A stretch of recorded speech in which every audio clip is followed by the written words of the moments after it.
A loss leader is a pricing strategy where a product is sold at a price below its market cost to stimulate other sales of more profitable goods or services.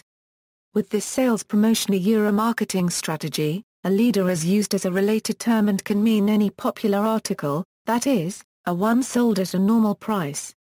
Strategy: one use of a loss leader is to draw customers into a store where they are likely to buy other goods. The vendor expects that the typical customer will purchase other items at the same time as the loss leader and that the profit made on these items will be such that an overall profit is generated for the vendor.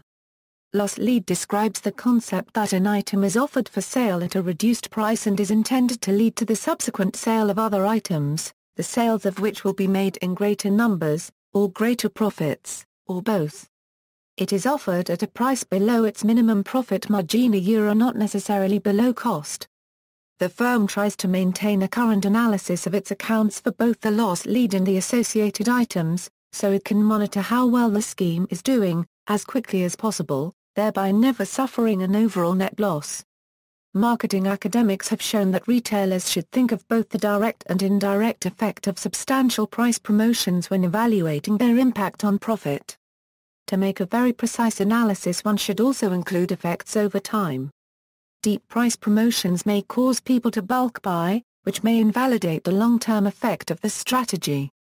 This is the association rule analysis. When automobile dealerships use this practice, they offer at least one vehicle below cost and must disclose all of the features of the vehicle. If the loss leader vehicle has been sold, the salesperson tries to sell a more upscale trim of that vehicle at a slightly discounted price, as a customer who has missed the loss-leading vehicle is unlikely to find a better deal elsewhere. Loss leaders can be an important part of companies' marketing and sales strategies, especially during dumping campaigns. Characteristics of loss leaders: a loss leader may be placed in an inconvenient part of the store, so that purchasers must walk past other goods which have higher profit margins. A loss leader is usually a product that customers purchase frequently thus they are aware that its unusually low price is a bargain.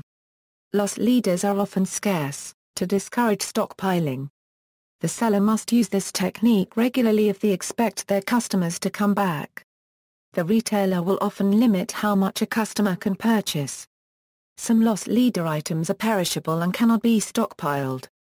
Some loss leaders, rather than being advertised as bargains, are high-end products offered below profit margin to enhance the company's prestige and or to attract lookers, who may buy other less expensive but more profitable merchandise.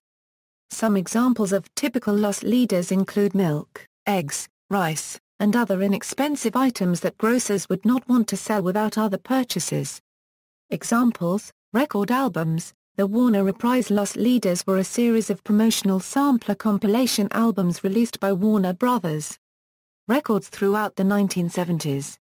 Each album contained a wide variety of tracks by artists under contract to Warner Brothers and its subsidiary labels. Often these were singles, B-sides, non-hit album tracks, or otherwise obscure material, all designed to arouse interest in the artist's regular albums. Warner advertised the loss leaders' albums by inserting special illustrated inner sleeves in all of its regular album releases, listing all of the currently available loss leaders and including an order form. Each loss leader double album was priced at $2 significantly less than a comparable regular release double album of the time. The first loss leaders compilation was the 1969 Warner Reprise Songbook, featuring a wide range of artists from Miriam Makeba to the Mothers of Invention. The last of the original series was the punk and new wave themed Troublemakers in 1980.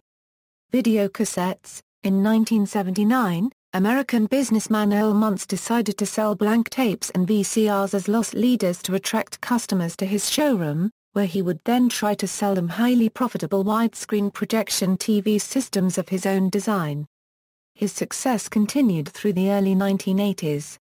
Automobiles. Chevrolet's Corvette was originally intended in the 1950s to be an image builder, and loss leader for General Motors, the idea being that men would go to showrooms to look at this automotive Playboy bunny which they knew they could not afford and end up purchasing a lower-cost model. However, It enjoyed significant sales successes in the 1960s and produced a substantial annual profit. Perishable food. Supermarkets sell food staples such as sugar or milk at less than the cost at which they were purchased in order to draw customers to their business. These items are typically strategically placed far from the entrances of the store to enhance this effect.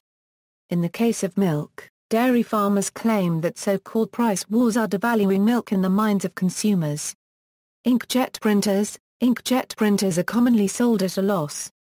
The printers usually use proprietary ink cartridges so that consumers have to buy proprietary ink refill cartridges from the manufacturer. The printer manufacturer makes the money back from the printer's sale via ink sales. See also, competition law, freebie marketing, parallel importing, predatory pricing, pricing strategies, product bundling, tying, bait and switch. References